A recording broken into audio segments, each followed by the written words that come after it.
Okay, well, thank you. Welcome, everybody, to the second session of our Fall Refresh Lunch and Learn series. Today we have Teresa Melito Connors joining us, Dr. MC, and she has a great presentation ready for us. So, Teresa, go ahead and take it away. Awesome. Thanks so much, Crystal. Appreciate it. And thanks, folks, for being here, or anybody who watches it later. Welcome. Thank you for being part of this. So I'm Teresa Molino Connors, or Dr. MC. In 2019, I launched Dr. MC's Self Care Cabaret in response to my doctoral dissertation, which was on self care and renewal for leaders and teachers, and how practicing it and promoting it for our students can really impact the culture and climate of a school, not to mention our own well being, can also impact student achievement, and of course, their well being as well. What started then I as I was going through the doctoral program, I thought, let me start sharing this information. This information is really great to share with other people. And from there, it kind of blossomed from a little Facebook page and a couple of conferences that I got asked to do to kind of a full-fledged business. I present regularly, mostly in the Massachusetts area, but some other parts of the country as well. And this is my first time presenting to folks in Maryland, which is very exciting.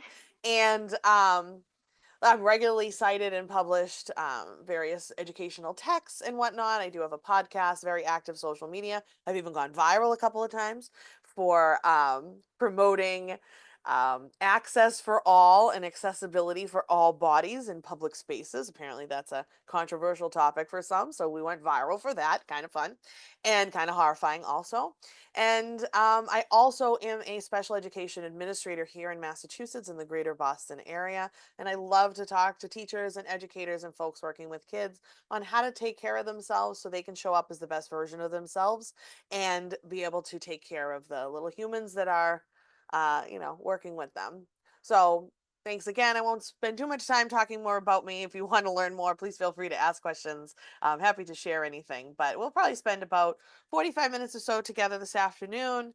And I will show you at the end how you can access a free 30-day self-care challenge and resource guide and ways to stay connected with me, because I love to connect with folks and hope that you will, reach out and we can connect in another capacity as well. So staging the mind body classroom, caring for yourself and your students.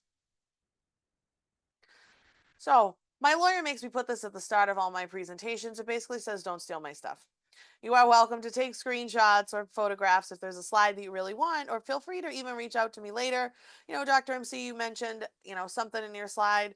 Could you share that more with that about whatever? I'm happy to share. I just have to also protect the intellectual property of the business.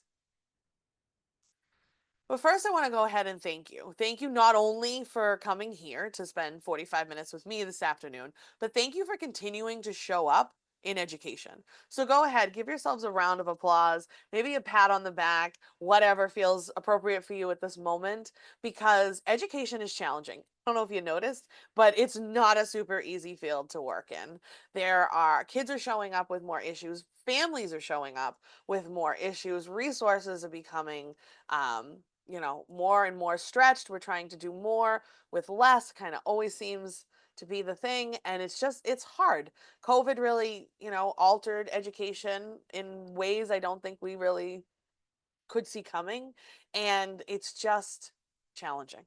So thank you. Thank you for continuing to show up and do this important work, because I think there's nothing cooler than working with kids. There's nothing cooler than working in education. It's a privilege to work with children. It's a privilege to help them and, shape their future and make an impact on their lives. But it's hard and it takes work. So all of that to say, thank you. So how are we feeling? How are we feeling this morning? This afternoon, actually, I guess at this point. If folks, I will be monitoring the chat as well as Crystal. If you want to pop something in the chat, please let me know. I'd love for you to pop something in the chat and tell me how you're feeling. If you're feeling shy, though, this afternoon, you don't have to. And maybe just think about how you're feeling.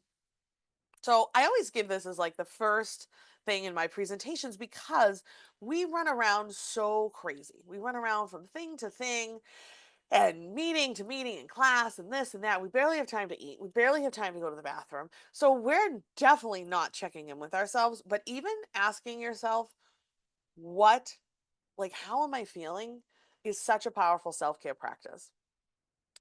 In an ideal world, you would give yourself what it is that you need.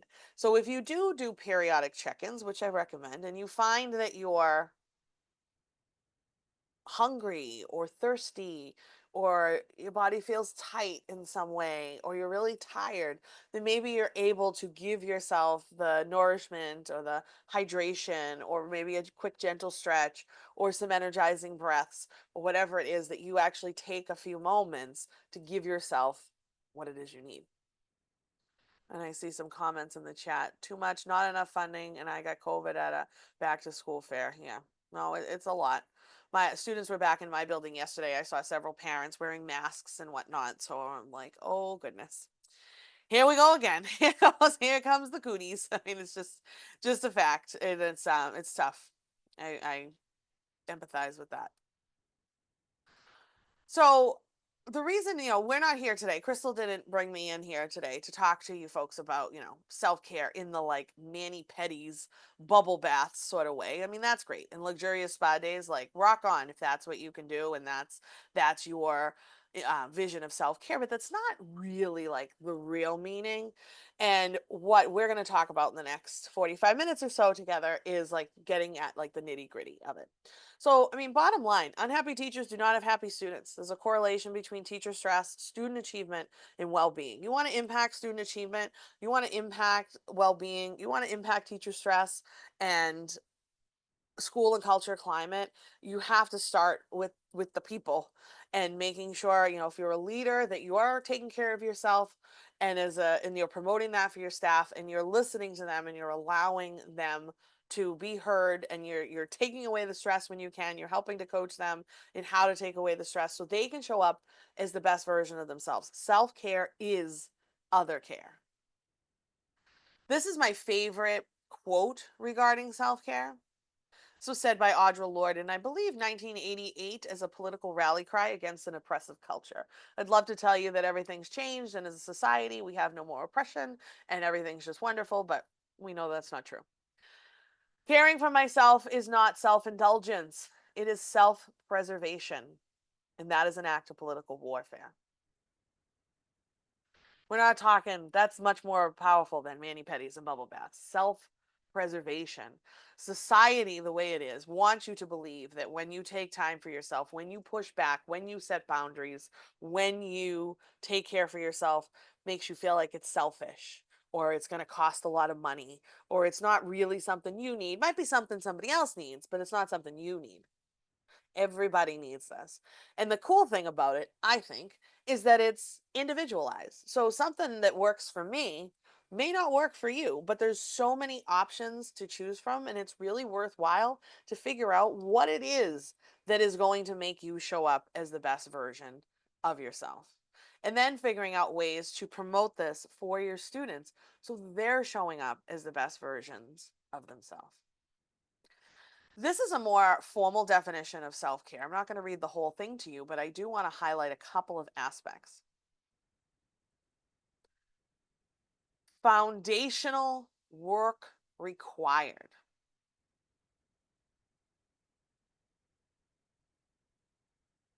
Protective by preventing the onset. This is not what society makes us think self-care is. So it's not selfish. It's not a luxury. It's not a quick fix. It's not, you know, feeling overwhelmed. It's not like a one and done. Like, oh, I'm feeling overwhelmed and really stressed. Let me like do one down dog. I know one yoga pose and now I'm good. Good for the next 6 months. No. Foundational work required. It's not extreme. It's not punishment. It's not anything that shames your physical appearance or your eating habits. It's not dieting. Dieting is removes you from honoring your body and actually listening to your biological symptoms of hunger and fullness and overriding that. So it's not that. Um, but we are going to talk about what it is. It's not buying things for fear of like buying things to make you like change your life or love yourself more. I've tried that one like a lot. It doesn't work. It's also not just like doing things because you want to, you fear of missing out. You don't want FOMO, or you just want to be nice, or you feel guilty. Like that's not self-care. So when you experience stress, and we all experience stress, and self-care won't actually make stress go away, but what it does is it helps you change your reaction to stress. And that's where the power is. So when you feel stress, your body, we have this really cool kind of alarm system in our body. If you are being chased by a bear in the woods, you want that fight or flight to kick in so you can get yourself to safety. That's our fight or flight response on the left-hand side of the screen. Our breathing rate is increased, our blood pressure, our adrenaline, our cortisol, our sensory awareness, our blood sugar, so we can get ourselves to safety. But when you're in that state, you can't think clearly, you can't concentrate, you can't be creative, and your bodily functions suffer. What happens when we don't take care of ourselves is we end up stuck in a state of fight or flight as we're just going about our day. Now that's not good, right? Going from class to class, feeling and like the same as if your body can't tell the difference if you're going to class or if you're being chased by a bear. Like that's not where we want to be. Where we want to be is the opposite of that, which is rest and digest, or your parasympathetic nervous system. This is where you can see on the screen everything is the opposite, and here we can think clearly, we can concentrate, we can be creative, and our bodily functions, all of our systems function as they are supposed to. That's where we want to be. And there's ways to kind of get there, there's ways to get there quickly, but the prolonged exposure to stress without taking care of yourself can lead to an elevated state of fight or flight. It can also lead to lots of other unintended and unpleasant health consequences. Things like irritability, having trouble sleeping, digestive issues, chronic headaches, your eye twitch. That happens to me. I don't know if it happens to anybody else, but lots of things. Lack of interest. It can impact your appetite. Um, Cardiovascular challenges. So, real stuff here. And if self care is a little too, like, I don't know, out there for you, and you're just like, well, I don't like that term, think of it as resilience. So, resilience is the ability to navigate and recover from adversity and awareness. With awareness, intention, and skill, resilience develops naturally through healthy connections to others, balanced self care, and an open, engaged mind. If you look at the research on resilience, and one of my other major topics that I present on is trauma sensitive classrooms, and resilience is a big piece of that. By practicing self-care, you are building resilience. So this is all good stuff. This is all the things we need to be doing. I like to think of it, this is my little graphic here. You got you in the middle, standing on your foundation. Remember that foundational work required, nice and strong on your foundation. And self-care becomes this protective kind of bubble around you, so that now you're able to kind of think clearly and concentrate and push back on things and react appropriately to life. Now, and that's the lightning bolts coming at you. That's life, but you're able to push back. In an ideal world, we know that, the system of education is flawed, shall we say. There are things that I would love to change about it. And, teacher stress and the expectations are certainly at the top of the list. So in an ideal world, the education system would shift. And those are those outer parentheses. That's society also taking some of that pressure off. But in the meantime, while we wait for that to happen, we can take ownership of our own little selves and our own bubble and figure out the ways that we can care for ourselves so we show up as the best version. Let's take a couple of deep breaths together as a little exercise to kind of ground ourselves. When you do this, make your exhales longer than your inhale. Exhale longer than inhale. Okay. Sit up in your chair. Feel your feet firmly pressed on the ground beneath you. Your body supported by the chair that you're on. I invite you to place a hand on your chest and one on your belly. I close my eyes, but if that's not comfortable or available to you at this moment, that is fine. So do what is comfortable. And if placing your hand on your chest and one on your belly, if that's also not available to you right now, that is more than fine. Do what is comfortable and what feels good. But we're going to take a deep breath in. I really want you to feel that belly fill all the way, and then a long exhale. Make that exhale longer than the inhale, and go ahead and make sure you empty that belly all the way. Let's do that again. Inhale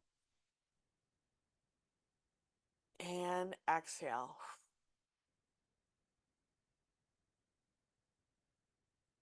And let's do one more. Inhale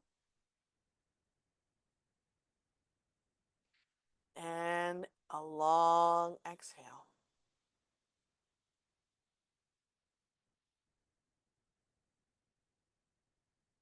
And if you have your eyes closed, go ahead and blink those open or lift your gaze. That is so wildly underutilized and impactful. It makes a big difference. I don't know if you're running about your day right now or what you're doing, but even just taking a moment and taking a couple of deep breaths, that can be an excellent self care practice. So simple, yet we don't do it. So I like to frame my workshops around the 10 domains of self-care. These are, we're going to blow through these pretty quickly, but I am going to touch upon each one and give you some tips. But I want you to think about like this, again, like not mani-pedis. This is really getting into how you show up in the world across these different domains. So let's start. Nutrition, hydration. Obviously, we have to eat, you have to hydrate. But do you really hydrate enough? Hopefully, you eat enough. But that's another thing, too, because we run so crazy from one thing to the next that we don't take time to honor our hunger, to listen to our body telling us when we're full and when we're hungry, etc. We also have to slow down. It takes your stomach 20 minutes to tell your brain you're full. So if you are, again, not paying attention, you're likely missing these cues. The next domain, we need to exercise. Movement is really important. Now, for me, one of the coolest things about movement is that it should be fun. If it's not fun, don't do it. It should be joyful. So if you like going to a gym and strapping yourself on a treadmill for 45 minutes at a time, go for it. Do that all day long. But if that, like, you hate doing that, you dread doing that, find some movement for yourself that will be fun to do. For me, it always comes back to dance. So I find opportunities where I can dance. I also like to walk, so I find opportunities where I can add more walking into my day. You're not going to find me doing a Spartan race or a Tough Mudder. That's just not my thing. But again, if it's yours, you get to decide like what is going to work for you. Try not to sit for long periods of time. And again, these things don't have to be extreme or, you do it in excess. And there's so many options too. Like one of the things COVID brought us was so many more like online options, creators on YouTube with free stuff. I launched a dance class on Tuesday afternoons that is free for folks to join. It's a 30-minute virtual class called Dance Break, and it's joyful movement for all bodies. I have people that sit the whole class. I have people that use mobility aids. I have people of all ages and sizes, and it's so much fun. And it is really just, I mean, to be selfish, I started it so I would move my body more because I was feeling kind of, and I didn't have a lot of opportunities for joyful movement. So I created one. So, I mean, there's so many opportunities and things and resources out there. Just have to look for them. Soothing strategies. This is where we do our deep breathing, or we can think about calming things, or maybe this is where you have a creative outlet. Maybe you paint or draw or knit or crochet. Can also use smells or sounds or tactile experiences. When I get to this domain, I like to tell folks, I think it was 2 summers ago, I read an article in the New York Times that really stuck with me, and it talked about maladaptive coping mechanisms on the rise for adults 35 to 50. Maladaptive coping mechanisms. I feel like in some ways since COVID, people don't know how to people anymore.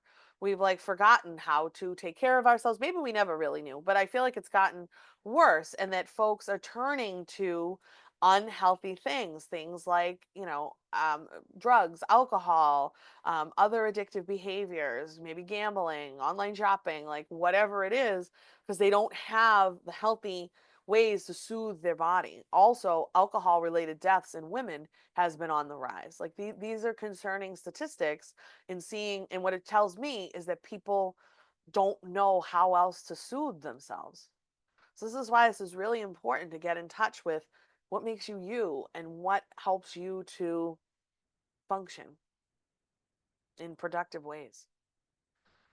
We're going to take another quick movement breath here. I invite you again to sit up in your chair. Feel your feet firmly pressed on the ground beneath you and your body supported by the chair that you're on. You don't have to close your eyes for this one, but if you want to, feel free. But you're going to inhale, and as you inhale, you're going to bring those arms forward.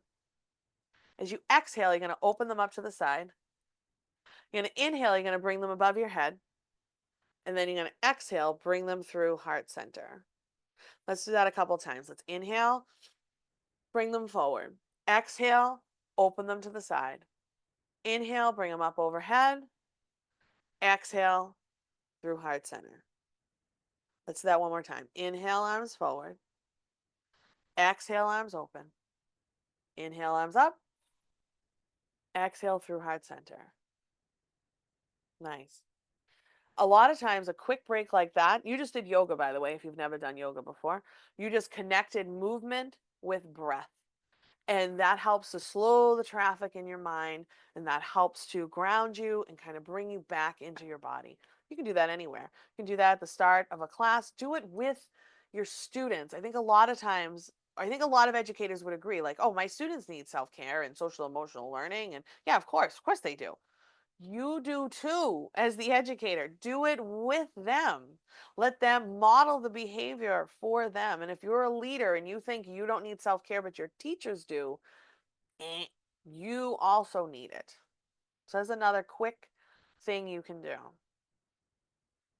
Another way, maybe bring it into the classroom. You want to teach basic deep breathing or some more fun breathing exercises. These come from Christopher Willard's work. He's a local, another Massachusetts expert. He does a lot on mindfulness. You can draw a simple wavelength, or you can ask your students, draw the wavelength, and then we're going to breathe with the wavelength. And the idea, you can even trace your finger along, inhale, exhale, inhale, etc. If you work with younger students, maybe you do something. These are from the book Alpha Breaths, also by Chris Willard. You can design your own, or don't tell him that I said this, but like make up your own alphabet breaths, like totally fine. Or have kids make up their own breath. Make up your superhero breath, or what's your favorite thing? We're going to do whatever. Or this one, these are pretty simple ideas here. Cake breath. I love my birthday, so this is one of my favorites. So inhale. Imagine you're blowing out the candles on a birthday cake as you exhale. Great. Excellent way. Bring this into the classroom, model this behavior, have kids also take ownership of this. Our next domain is self awareness and mindfulness. This is where we want to have calming awareness of our thoughts and our feelings. The meditation can be excellent here. Start small if you've never meditated before. Yoga can help us out here. We can also acknowledge things we're grateful for. So much we can do in this domain to make sure that we're staying self-aware and mindful. My favorite depiction of mindfulness, two people walking in a beautiful park somewhere. Person on the left, they're not really there. I mean, their body is there, but the rest of them ain't. They're worried about things they had for dinner 3 years ago. They're not paying attention to anything going on. Whereas the person on the right, they're in their physical body. They're there. They're feeling the sun. They're enjoying the time with their friends. They're seeing the beauty that is around them. That is mindfulness. The act of paying attention on purpose in the present moment, non-judgmentally. These are some ways we can invite more mindfulness into our lives. These are my 4 favorite ways. There's probably a gazillion ways you can do this, but here's 4. So you're going about your day, you're feeling stressed out, you're in between classes, or you got a big meeting. Practice the stop method. Stop what you're doing. Take a breath. Observe your inner and outer worlds, and then proceed. Giving yourself that beat, that intentional pause before diving into the next thing can be a really powerful practice. We also want to, reflect on the day, ask yourself what went well. We tend to do the opposite of that and dwell on the negative, but asking yourself what went well can be an excellent way to Practice self-care. The rainbow connection. Gaze around the room you're in or out the window or take a walk. See if you can spot something of every color of the rainbow. And we can do this one together. You're going to inhale your arms out to the side like you're going to give the whole world a hug. And on the exhale, I want you to give yourself a hug.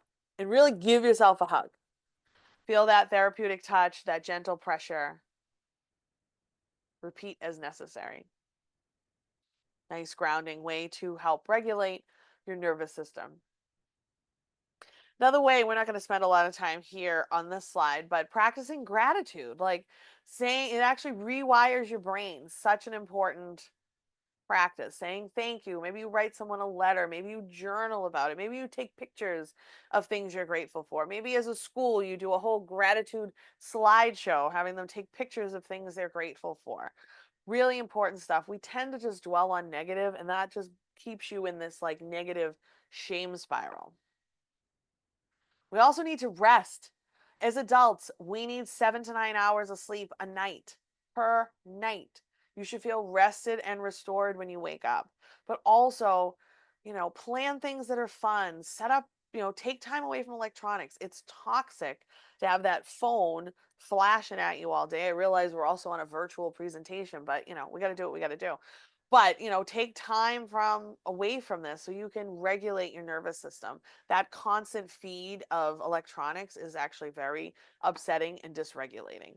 It's dysregulating for our students as well. I'm noticing a shift in schools. All of a sudden now they're starting to, less screen time. Gee, who thinks like how did we get kindergartners on Chromebooks anyway? I'd love to know like how that came about. But that might be a part of a different presentation. But now I'm noticing, like, even in my school, they're like, oh, we're going to do less screen time. If this can be done without a screen, it's like, yeah, no, duh. Like, it's crazy. But okay. Anyway, and make time for enough sleep.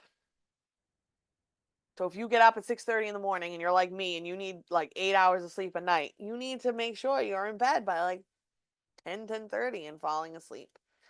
Couple quick things here for what we can do. Your bedroom temperature plays a factor. Don't do work in your bedroom. It's confusing to your brain if you work in the space you try to relax in. You want to have as limited light as possible. Journaling before bed can be great. Maybe this is when you do your gratitude or you ask yourself what went well. There are so many things you can listen to: meditations, visualizations, hypnosis, white noise to help you sleep. Maybe some gentle stretches. Maybe you do your little yoga thing we learned a few minutes ago, or just our basic deep breathing. Pay attention to your supplements. Some supplements have energizing qualities and are meant to be taken in the morning for a reason. If you forget to take them and you're like, no big deal, just take them now at 5 o'clock in the afternoon, that could be impacting your ability to sleep. A lot of folks think the smell of lavender is really helpful for calming. Might be something to try. A weighted blanket, very cool. The idea here is you want like 8 to 10% of your body weight. Feels like you're wrapped in a hug. Can be really nice. And as much as possible, you need to be consistent when you're going to bed and waking up times. Like, of course, life happens and things will shift, but the more you get into that routine, you'll find yourself that like you don't need to rely on your alarm clock as much because your body knows it's time for bed. Oh, it's time to wake up. Relationships. It's also important that we just surround ourselves with people who love us, support us, believe in us, encourage us, respect us. We can say no if we need to, and that we'll be respected. And you have someone to listen to you if you become upset. I think everybody should be in therapy. So that's something you've been considering or you're wondering about, like I think having that person and of just other people, like just a support system is really important to have. And when we talk about relationships, I want you to think about boundaries too. Like, you are not an unlimited resource. You have to set boundaries. Maybe those boundaries, maybe they're physical. Maybe you take screen breaks, or maybe you close your office door or your classroom door during your preparation time so you can actually eat your lunch or actually take the whatever. In Massachusetts, they got like 22 minutes to eat. I don't know what Maryland does, but take that time. I know it's not a lot of time, but take it to actually eat. Emotional boundaries, not talking about things that you don't want to talk about, telling people it's not the right time. I'm not the right person for this. There are some people in the world that will just continue to suck your energy if you allow them. So we have to be mindful of that and set boundaries. Maybe there's time boundaries. You can't, turn the email off on your phone. Do not check the work email after work. You have to, whatever boundaries work for you, you have to set them. Like maybe, give yourself 24 hours to respond. Don't respond to work emails after 5. Like whatever works for you and your family, figure that out, but then stick to it. Education is one of those things that, like, if you keep giving it, it's like Pac-Man. The more you give it, the more it's going to keep taking and taking. So we want to be mindful of that and make sure that we don't let it just continue to take everything from us, that we are able to set those boundaries.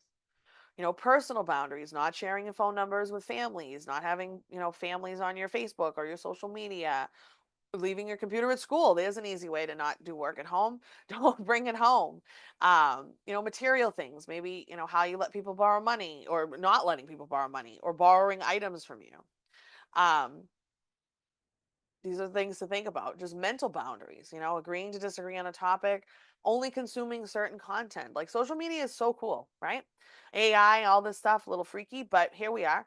You can unsubscribe, unfollow, block, hide, remove, like whatever, report ads, report things you see online that you don't want to see. Can really cultivate your feed so that they're things that are not toxic for you to see. And I think it's really important to do this. We also want to engage in our physical medical care, which I know is annoying, like going to the doctors, any follow-up appointments, the dentist, all that good stuff. Maintaining our hygiene and cleanliness of our body, not smoking or using drugs, limit alcohol intake. Like these are all important things. And if haven't been to the doctors in a while, maybe this is a gentle reminder to go ahead and do that. Maybe your eyeglass prescription's out of date or whatever it is, make those appointments, as it is important to check in with that and make sure you're up to date with everything and all of that good stuff. Now, with that being said, I do recommend that you find a doctor that is respectful of you and listens to you and feels like a partner with you in your healthcare. Our environmental domain. We need to maintain a manageable schedule. So 60, 80 more hours a week, it's not manageable. You need to say no to things and avoid taking on too many requests. For me, I like to have, little tchotchkes and um, photos of my loved one and inspirational quotes. And I have a disco ball in my office. Like that's how some people would walk into my office and be like, whoa, sensory overload. I mean, even look behind me, all the colors and the drape. Like that's how I like, I'm extra. I know that about myself, so that's what my spaces look like. So that doesn't work for some people. That's fine. I'm not a classroom teacher, so I'm not like overwhelming children, really. So think about that. Like, what's going to make the spaces that you inhabit feel good for you? And the thing to remember, our brains are phenomenal. They can't tell the difference. If your space is cluttered and chaotic and disorganized and just a mess, it signals to your brain that there's work to be done and you can't relax in a space like that. Think about even for regarding spaces, maybe in your classroom, you can set up a self-care space. I love this picture in the bottom right-hand corner, like teacher creativity, top notch. Couple file cabinets, an old tension rod, some curtains, bingo, bango, done. We got this nice little self-care space. Put stuff in there that whatever you want. You can really get really like very creative. There can be books, a blanket, a yoga mat, pictures, a glitter tube, cushions, plants, a whiteboard, journaling opportunities, a timer, like whatever it is. Maybe make your kids, depending upon the age group you work with, maybe they write about. They use it for 5 minutes. How'd you feel when you went in? Write me a paragraph. How'd you feel when you came out? Write me something, a couple sentences. How can you incorporate that and giving them that space to manage their self-care? Self-compassion, our next domain. We're our own worst enemy most of the time. You wouldn't say and do to a friend and a loved one what we say and do to ourselves most of the time. So we have to remember that we are all human and suffering, challenges, failures, setbacks, like that's all part of being human. So it's going to happen and that's okay, but we can extend grace to ourselves and kindness and talk about ourselves and to ourselves about as you would a loved one or a friend. And if you have to feel your feelings, like go for it. Like it's no shame in crying or punching a pillow or going outside and screaming into the void, like whatever you need to do, it's okay to feel your feelings. They're valid and it's okay. Our last domain of self-care, and I told you we were going to cruise through these, and we did start 5 minutes late, so I'll plan to probably end us about at around 1:20 or so. um the spiritual domain, this is where educators tend to do really well here because we can see our life has meaning and purpose. I mean, we see it in the faces of the students we work with every day. So whether there's an assessment you can take to kind of get your strengths and weaknesses across all of these domains, educators tend to score really well in this one, just generally speaking. But also, read, watch, listen to something inspirational, spend time in a spiritual place, share time or volunteer, whatever it's going to take to kind of build you up and whatever spirituality means for you, that you're attending to that area of your life. Couple things to remember. Over time, small habits have a big impact. I just threw so much information at you. And maybe you'll watch the recording again later to help refresh your memory or catch some things that we might have talked quickly about, or maybe you want to dive a little deeper on your own. I do share a ton of information on social media, on my Instagram and Facebook especially. I'm constantly posting reels and we talk about different domains, and there's so much content there that you can access for free, as well as on the podcast, as well as just in my articles and all of that. And in my professional development, I mean, this is a topic. I have a course that's 10 hours talking just about self-care. So you got about 45 minutes, but we can go much, much deeper. And remember, some days are going to be better than others. Maybe you pick one area. Maybe you heard me talk about rest. And so that you're like, that is an area I struggle with. So you're going to start going to bed maybe 20 minutes earlier than you have been. Start small. It'll have a big impact. You can't do everything every single day. I like to think of my self-care over the course of a week. I like to think of, because if I think every day, you can't do every single thing every single day. But over the course of a week, I can make sure I'm feeding myself from a place of love. I'm hydrating properly. I'm soothing my body. I'm journaling. I'm moving in ways that feel good. I'm getting good sleep. I'm spending time with my loved ones, etc. You're worth it. Your health and well-being is worth it. And in the end, you will be better because of it. Anybody have any thoughts? Anybody feeling inspired?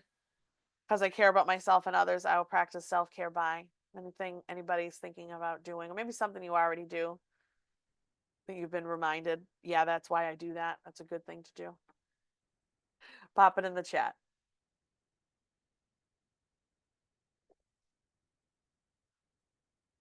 Right? So decluttering. Yeah, I need to do some of that too. Start small. Start small. It feels so good. Start every morning with you stretching and yoga. That's so good. Nice. And if you've never meditated before and you're thinking, I'd like to try that, see what this meditation thing's all about. Start with like 2 minutes. Doesn't have, you will still feel the benefits. On my podcast, one of my guests talked about 1 minute meditations. And even with just that 1 minute in the morning, lying in bed before she jumps up and starts her day, she just takes that beat. And it's really impactful. And on days she doesn't, she feels a difference. Awesome. I would like to lead us through a ending grounding exercise. If folks are, this is a few minutes. This probably put us right to about 1:20 or so. So if you have to jump off, I won't be offended if we're going a little over time here, but I hope that you'll indulge me in this because it's a great practice. So I invite you to sit up in your chair, feel your feet firmly pressed on the ground beneath you, your body supported by the chair that you're on. I'm going to cue you as to where you put your hands. You're going to take big, beautiful, deep breaths in and out. And I'm going to say the sentence, just for now I am, with the words on the right-hand side of the screen at the end. So just for now I am connected to start. You're going to repeat it after me to yourself or out loud, depending upon what situation you're in right now. And we'll go through this. So sit up in your chair. Feel those feet firmly pressed on the ground beneath you, your body supported by the chair that you're on. I like to close my eyes or lower my gaze for this. And we're going to start with our hands on our head, both hands on your head. And you're going to take a big deep breath in and a long exhale. Just for now, I am connected.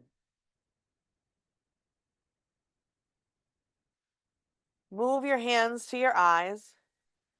Take a big deep breath in and make that exhale nice and long. Just for now, I am clear.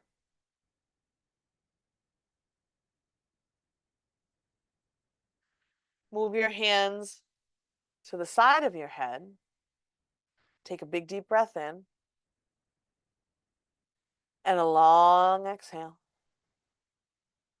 Just for now, I am focused.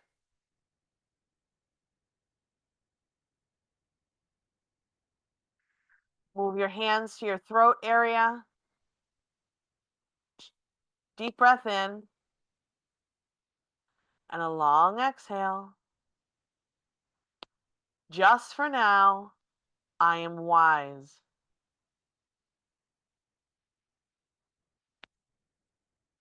Move your hands to your heart. Take a big deep breath in. Just for now, I am grateful.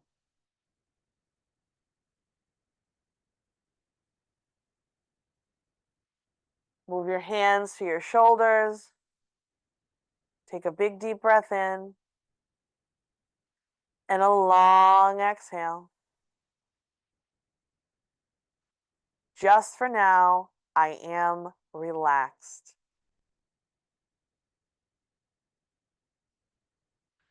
Move your hands to your solar plexus, which is your upper belly area above your belly button.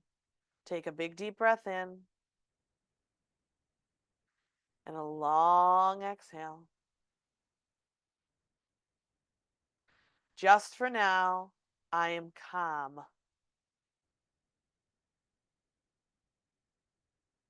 Move your hands to your abdomen, your lower belly area below your belly button. Take a big deep breath in and a long exhale. Just for now, I am forgiving.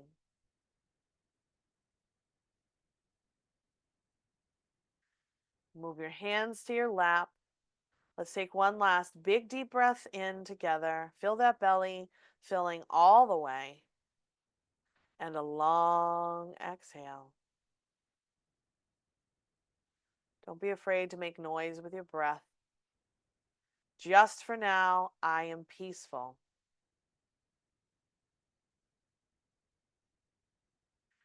And if you have your eyes closed, you can go ahead and blink them open or lift your gaze and come back to the space. I always feel like a wave of calm wash over when I take a moment to do that exercise. I love it. Something you can keep in your toolkit. I have recordings on my Instagram, and I think there's a link actually on the resource guide I'm going to give you at the end where you can listen to a guided meditation, and the text to that is also there. I mixed two of them up, but it doesn't really matter. We went with it. It's all good. So thank you for letting me lead you through that. I hope you enjoyed that. And these are just a couple more things about me. I mentioned Dance Break with Dr. MC, the 30-minute um, joyful movement class for all bodies, 4 p.m. It actually has been happening on Tuesdays. And then I am an approved PDP provider for the state of Massachusetts as well as the state of Rhode Island. And I am in process of becoming a PDP provider for the state of Maryland. So hopefully that'll be coming soon. There's a long paper I got to fill out and I'm working on it. But I do have an online course on creating trauma sensitive classrooms. Self care is a big piece of that because you can't have a trauma sensitive classroom if you're not taking care of yourself. So it's a great course, and all of my work actually, all of my courses, you can access professional development points for as well towards licensure, which is pretty cool. And I also am available for workshops and presentations, virtual and in person, although I would be traveling from Massachusetts. So keep that in mind. If you reach out and we're scheduling, happy to have that conversation though. And let's see. So before I forget, you visit drmcselfcare.com/welcome, and you can get a 30-day self-care challenge. and a resource guide. And the resource guide will have some links to some podcast episodes I think are good for you to listen to that go a little more into self-care. There's also, I think, a guided meditation on there, and the text to the Just For Now I Am, and some other resources for you. So definitely check that out. It'll also help to keep us connected. So drmcselfcare.com/welcome. And last but not least, these are the places you can find me: Instagram and Facebook at Dr. MC Self Care. Also, I'm on LinkedIn, Teresa Melito Connors, and drmcselfcare.com. Thank you so much. It is 1:20. I don't know how we made it through all that. All right, on the money, but that was a lot of information. And I just get excited to share, and I want to share all the things. So I hope you found that a valuable lunch and learn activity. And I definitely have so much more to share. So I hope you connect with me in other ways. And I look forward to that. And if you reach out, please tell me that you found me through Crystal and the Most Network and here in Maryland. Pretty exciting. Thank you so much. Thank you so much for joining. This was fabulous, even if it was just a 45-minute break from our day to be able to take some deep breaths, learn some ways to take care of ourselves and everything. So I appreciate you very much spending your time with us. And please make sure that everyone goes and visits her Instagram. I'm definitely like excited to check that out and see what all's on there and everything. I will be sharing the recording of this webinar so that everybody can kind of come back and look at the resources that were shared and everything. So thank you all so much for your time today. We'll get you guys out of here.